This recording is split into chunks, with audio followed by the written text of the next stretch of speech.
So what happens when lean thinking crosses borders? I mean, we already know how challenging it can be to build lean culture inside of one organization, but imagine what it must be like to build across continents with different languages and different mindsets. My guest today is Carlos Guardado, and he is a Lean Six Sigma black belt. He's a gold lean practitioner, and he's implemented lean across Latin America and throughout Asia. He's based in Ho Chi Minh City in Vietnam. I'm really excited to have him as a guest on our program today. So welcome aboard. Thank you very much, Gary. I think it's a pleasure to join you. I was very surprised when you contacted me, and actually I was flattered for the opportunity to participate in your channel. So thank you very much for inviting me. You started in Latin America. You're now over in Asia. What's that transition been like? I will say a little bit hectic at the beginning, but I was involved in the ignorance of not knowing too much cultures outside. And I will be very grateful with my senseis and lean that they helped me to have a very open mindset, because if my mindset was closed when I came here, I couldn't be able to implement lean, because as I said, it's the connection of cultures more than actually the tool.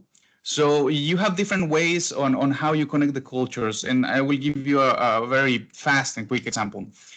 For example, here in the part of Asia, you show appreciation, and you show, you show appreciation on people, but it's in a different way than Latin America. Latin America is more express on how you do your good work, or directly connecting with the people. Maybe I will say like affection, but in Asia it's more like respect, discipline, and different type of people that maybe Latin American people, we don't have that much. But when it comes to work, if you feel happy in the environment that feels more like family, then you feel more used to it. So when I came to Asia, you need to learn all these new topics, all these new different way of thinking, especially in Vietnam, because I'm in Vietnam, the new way of thinking and how they connect in order to teach the tools. Because anyone can enter to a room and they say, okay, open your book. Let's see, Kanban episode 1. Let's calculate. Let me give you the formula.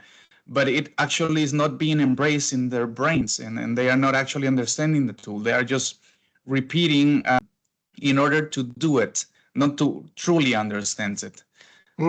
So it was a little bit like that. But one of the best advice that I received, it was from a person that it was the vice president of my previous company, that he told me that there's one powerful tool about the 3 Ps: the people, the process, and the purpose.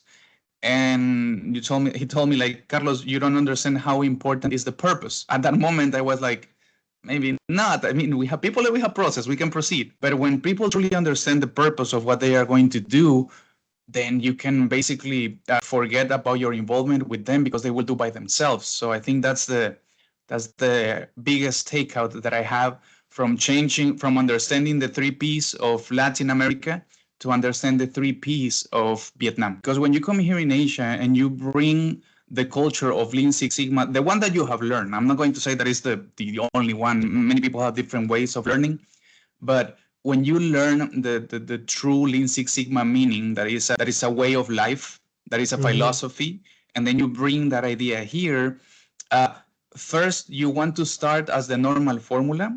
You talk with the head of the departments, then you try to do it a little bit more structure.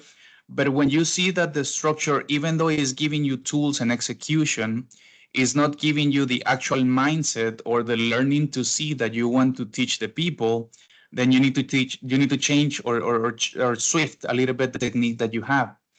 I will say that in Latin America, the continuous improvement philosophy is embraced immediately in life, because you always try to do something better as you grow older, but in our own ways. So you need to connect with them a lot. So tell me a little bit about that integration that happened early in your Asian experience then, because it was almost like you're coming into an already established culture, and there's a certain hierarchy of respect for how things are. That's my perception.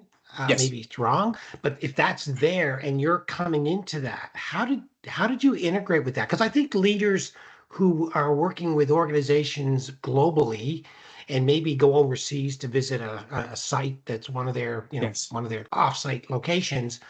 Knowing that could be really useful. And with the lean culture that we learned before, we always use the 1/3 rule. That is 1/3 of experts, 1/3 of customers and suppliers, and 1/3 of fresh eyes to build a team. So that the fresh eyes can give you those ideas or that annoying why that makes you think a little bit different. And in their heads, they couldn't assimilate it because it was the hierarchy already formed that production is production and quality is quality. And then you need to teach a little bit about the value stream and how everything flows from an end-to-end perspective. That in my head, that was a mistake that I had. In my head, it was already understood like that in this environment, and it was not. So let's say that in scopes, that was one first mistake. That was a huge learning. And the second one is because within the team, we have team members that were managers because there were managers from my country, from El Salvador. So yeah, those small mistakes, as long as we were advancing, we start seeing some things that we needed to change on the way how we implemented Lean. We never had the perfect way from the beginning. I think that one of the best takeaways, it will be that every time that you make a continuous improvement event with your team, which is the motor of the improvement, is what is actually changing their mindset and how they feel more comfortable on doing more and more and more. You will see some small issues of crashing of cultures that if you don't see them, it might create risks in the future. That is actually a pretty big golden nugget, right? Communication, body language, or lack of communication, right? People shut down asking questions. They don't invite dialogue. They shut it down. And to your point, we all have this natural instinct to default to who we are at the core, or especially if we've come from a different culture, is that's what we know best. So that must work for everybody. So we try to bring that into the equation when it may not be the right thing to do.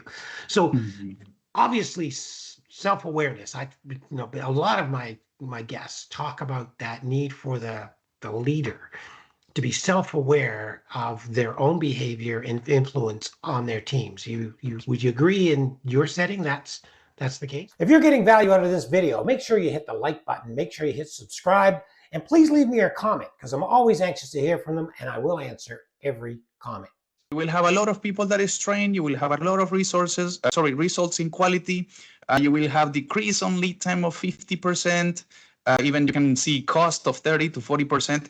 And those are the first times. So everyone is happy about it. So that value stream starts with a lot of happiness from the beginning. Well, I will say with a lot of doubts because you're learning. Then when you learn a little bit, then you start implementing and then you see the results and you get very happy. But as long as you keep going, like I said, if it's not part of your culture, then you're not going to fight too much improvements because you're not going to be able to see. I mean, learning to see, the famous book, right?